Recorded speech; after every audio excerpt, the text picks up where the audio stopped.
dá o peixe, sim. Dá o peixe e ensina a pescar. Ele dá o peixe primeiro porque é justo, é digno que se alimente primeiro uma pessoa que está esfomeada, uma pessoa que está desnutrida, uma pessoa que não tem condições sequer de levantar a cabeça para aprender, para depois ela aprender. Olha, qualquer um de nós aqui, se a gente chegar cansado do trabalho, cansado da faculdade, a gente quer comer primeiro, não é? Você não quer nem conversar muitas vezes, não tem nem paciência de conversar, só preciso comer.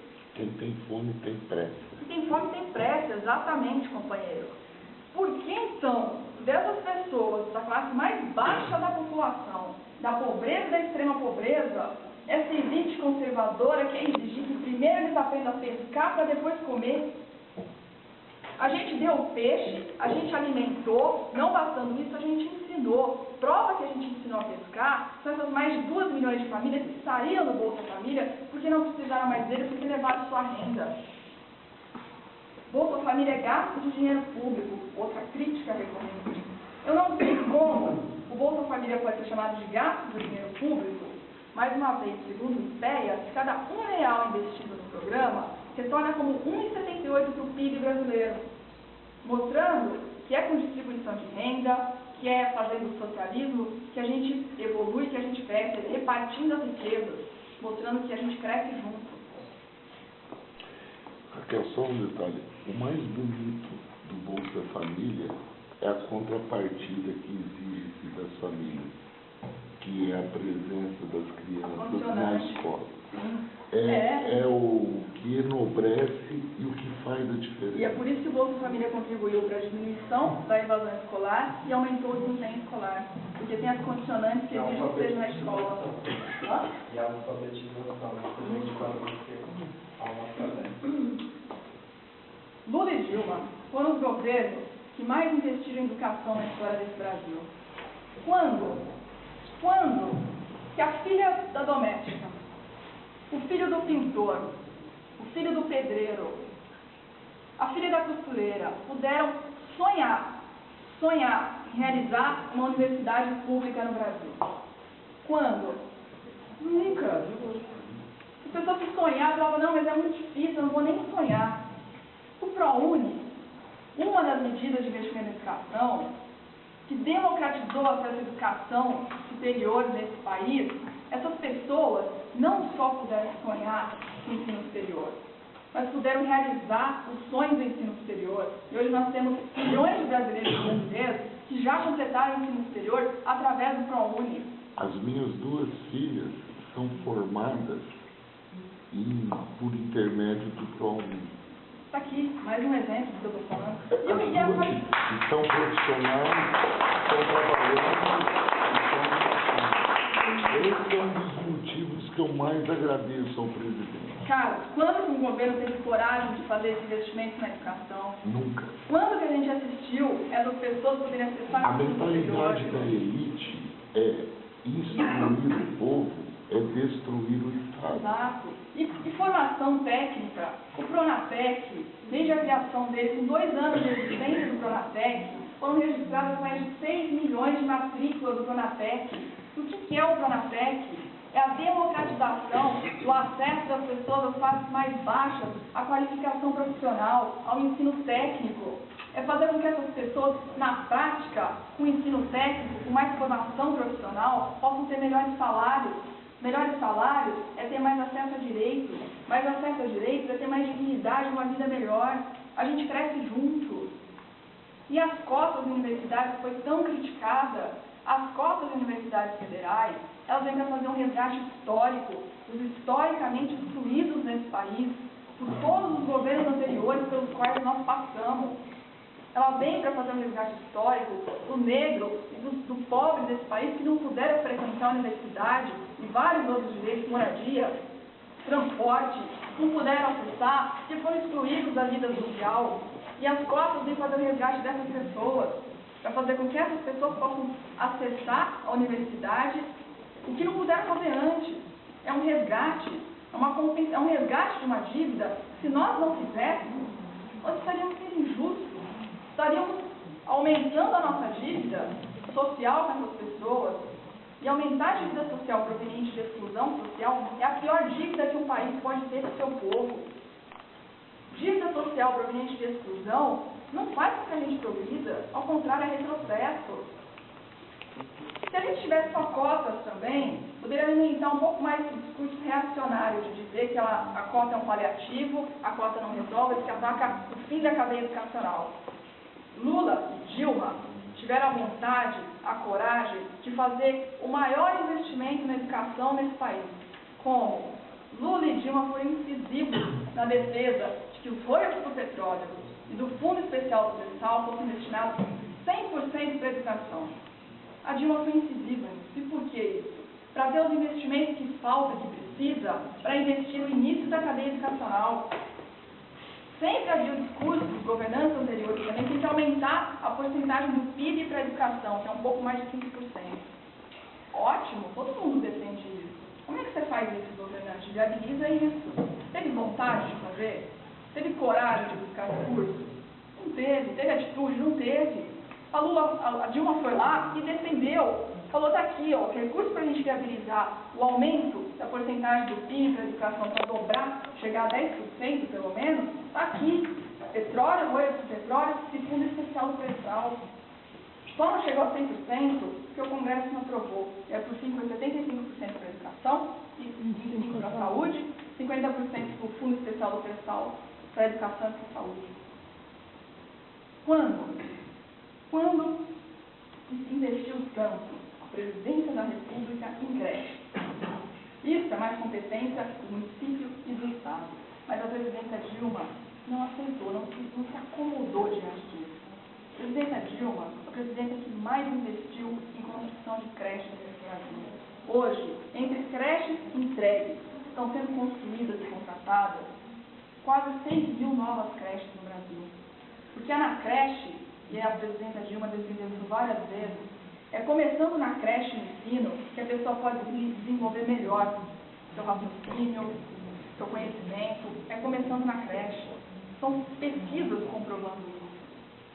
Diante dessas pesquisas, ela quis efetivar o acesso à creche no Brasil e efetivou. O Pacto pela Educação. O Pacto pela Educação. Não esqueça dos pontos de cultura que ela ensinou essa semana na liberação da verba. Cultura. Eu falei de educação, falo de cultura porque uma está de mão dada com a outra. Vale Cultura foi o maior investimento em cultura no Brasil. A Dilma efetivou esse investimento. Na prática, são R$50 mensais atribuídos à trabalhadora brasileira, para gastar, para investir em cultura. Esse valor fica vinculado com o gasto de cultura. Você não pode gastar com outra coisa. Mas aí tem as críticas. O que é R$50 mensais? Não é nada. R$50 mensais, para quem nunca teve acesso à cultura antes, companheiros e companheiras, é possibilitar essas pessoas que nunca foram no cinema, que nunca sobraram no orçamento dela dinheiro para gastar com cultura, possibilitar que essas pessoas possam ir 2 vezes por mês no cinema, que essas pessoas possam ir no teatro, que essas pessoas possam comprar 2 livros por mês, que essas pessoas possam ir em show. Olha, não é um enorme começo isso. Quem disse que esse valor é definitivo? A cada ano isso vai ser reajustado, mas é um enorme começo. O maior investimento em cultura que nós tivemos. Moradia. Quando na história desse país? Mais uma vez, as classes mais baixas, a filha da doméstica, a filha do pedreiro, o filho do jardineiro, quando que essas pessoas puderam sonhar em moradia digna e própria nesse país? Sonhava já sabendo, nossa, vai ser muito difícil, não vai dar certo, não vai ter como. Era um tal de BNH. Era isso. E o que a gente tem hoje no programa Minha Casa Minha Vida? Mais uma vez também, a democratização do acesso à moradia digna e própria no Brasil, para as classes mais baixas principalmente. Desde quando foi criada Minha Casa Minha Vida, em 2009, já foram entregues no Brasil mais de 1.400.000 casas. Até o final de 2014, entre casas construídas, contratadas, já são mais de 2.700.000 casas. Ou seja, o déficit habitacional no Brasil é de cerca de 6 milhões. Lula e Dilma, em tão pouco tempo, em 11 anos de governo, eles estão resolvendo mais da metade do déficit habitacional do Brasil, que também é histórico. Também é uma herança deixada pelo governo passado. Em tão pouco tempo, eles estão resolvendo mais da metade desse déficit habitacional. E o Mais Médicos foi a atitude mais inovadora no investimento à saúde no Brasil. O Mais Médicos trouxe os médicos que faltavam para o atendimento médico, trouxe o investimento que faltava para as estruturas nas unidades de saúde. Mais dinheiro, mais médicos. A gente não fala de saúde se falar só de médico ou se falar só de investimento em estrutura. Tem que haver a conjugação desses dois fatores. E o Mais Médicos trouxe exatamente isso. Mais de 13 mil novos médicos no Brasil, para fazer com que aquelas pessoas que nunca tiveram atendimento médico, foi constatado. Pessoas que não tinham nem atendimento do mais básico ao mais complexo, agora elas podem ter. Nas periferias das metrópoles, em todos os campos do Brasil, nas partes mais afastadas.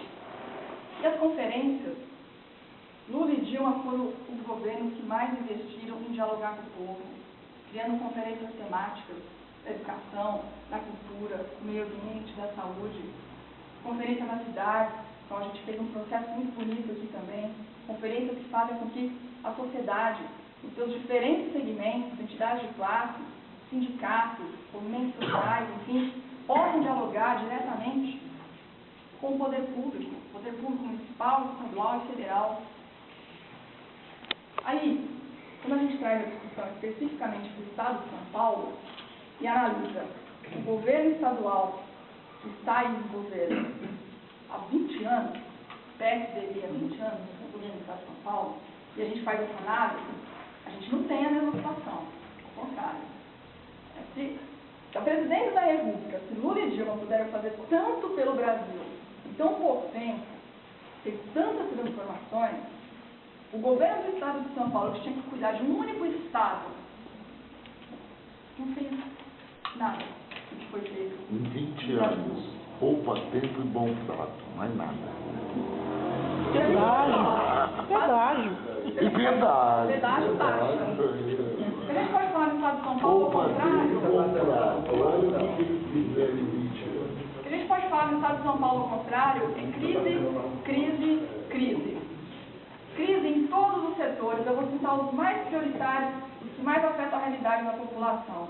Crise na educação. Eu fui uma das primeiras vítimas dessa crise. Lá, na escola estadual, uma das primeiras vítimas, Elza, porque eles tentaram implantar da progressão continuada do Paulo Freire, seria um ótimo projeto, mas que na prática eles implantaram foi a aprovação automática.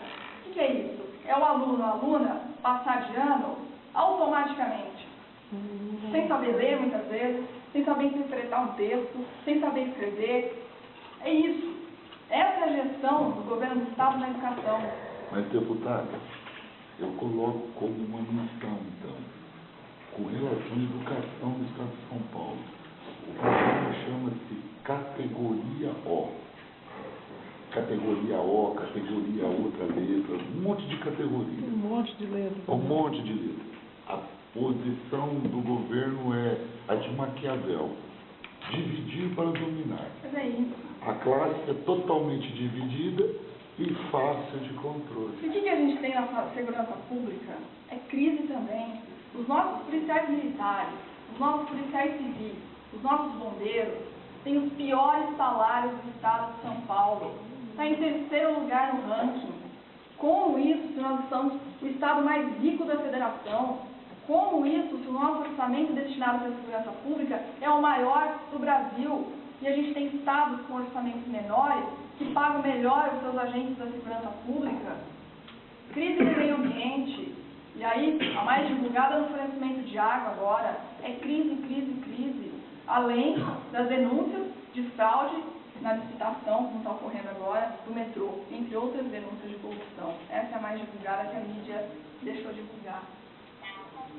No Estado de São Paulo também, analisando o PT agora no Estado de São Paulo, a gente tem o presidente do Diretório Estadual do PT, foi eleito com mais de 90% dos votos, o que mostra união, mostra unidade de propósito, mostra coesão entre os militantes e entre os filiados.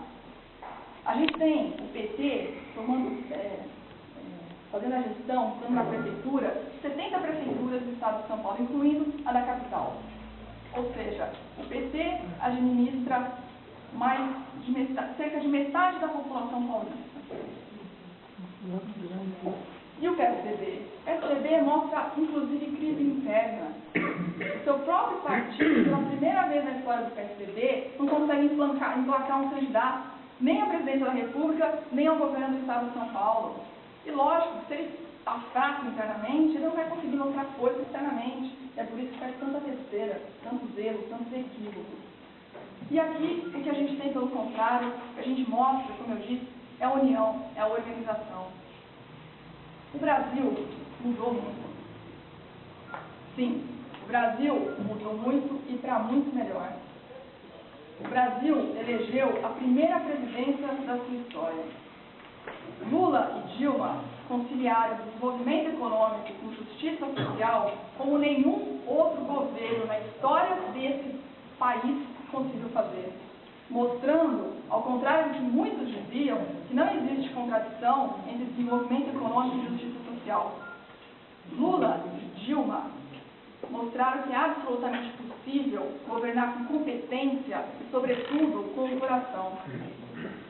Essa alma, companheiros e companheiras, essa energia, essa onda, é esse espírito que transformou o país que nós queremos trazer para o estado de São Paulo, para inovar a política de São Paulo, para mudar São Paulo, para realizar os nossos sonhos de um estado mais justo, para fazer com que São Paulo exercite toda a sua potencialidade, toda a sua capacidade, para fazer com que os recursos que existem financeiros sejam de fato aplicados na qualidade do serviço público, para que a gente tenha acesso aos direitos que está faltando, a melhoria na qualidade de vida que está faltando. É para inovar São Paulo, é para transformar São Paulo na capital nacional da justiça social.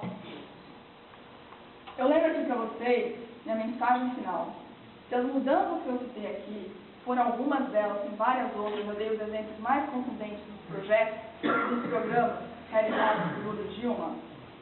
A execução desses projetos, bem como as mudanças que nós tivemos no país, só foram possíveis porque a vontade de mudar, os eleitores que foram na urna, de Lula e Dilma que executaram esse projeto, a vontade deles de mudar foi maior que o medo de tentar. Que a vontade de cada um de vocês, nas eleições que se aproximam, a vontade de mudar, de inovar, de transformar o nosso estado de São Paulo e fazer com que o Brasil continue crescendo, seja maior que o medo de vocês de tentar. Principalmente elegendo candidaturas que signifiquem essa inovação. Os jovens, as mulheres, a inovação. Obrigada pela atenção de todos vocês. Um grande abraço, boa luta.